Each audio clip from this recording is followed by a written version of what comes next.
asalaamaaleykum wa rahmatullah mbokki julli di bokki taalibe yi ci ndigalul sëriñ Amdi Xadi Fall bu Cheikh Serif Alxasan Fall yàlla na fi yàgg lool te ànd ak wér mooy woo képp ko aju ci Kawsara Fall ci ndaje bii mu woote ca Touba Paleen ci kër Cheikh Serif Alxasan Fall yam ak samedi 6 janvier 2024 sëriñ bi di ci woo mbooleem ay rakkam ak ay doomam ak mboolem seex yi ak taalibe yi ak soppe yi ak xarit yi ak wëllëre yi ak àndi jàmm yi bàyyiwuñu kenn ku dégg lii sëriñ baa ngi la ciy woo di soññi ñëpp ci hàddiya yi di soññi ñëpp ci ndigali rawatina liggéey Kanzul Kitab ak hàddiya yi si jëm mboolem taalibe yi rawatina jëwriñ yi képp kuy ñëw si ndaje bii nga àndaale sa hàddiya kon na ñëpp fanoo lii jëwriñ ñëpp sëriñ baa ngi leen di soññi ñu ñaaxaat taalibe yi ci hàddiya yi gën leen a soññi sëriñ Baaba Ngom ca Lonkaan Ngom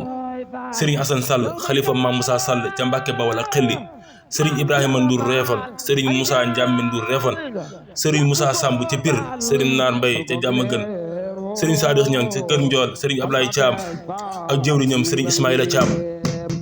sëriñ Mbay Dieng xalifa sëriñ Mor Dieng ca Poleng sëriñ Amdi Dieng xalifa sëriñ Ibrahima Dieng sëriñ Yaaxam Diouf ca Thiar sëriñ Dia ak jëwriñam sëriñ Cerno Dia Ganjaay sëriñ Modou Ndiaye Pambay sëriñ Daouda Ngom Pambay sëriñ Modou Sarr ak waa kër sëriñ Ilimane Sarr ca Ngoy sëriñ Ousmane Diouf xalifab sëriñ Modou Diouf Podam sëriñ Cheikh Diop ca Dal Jàmm sëriñ Ousmane Thiaw Kawsara Ndiol sëriñ Abdou Dia Binjoona sëriñ Ibrahima Diagne Batal bépp taalibe foo mën a ne sëriñ bi wone ñëpp samedi 6 janvier Touba Paleen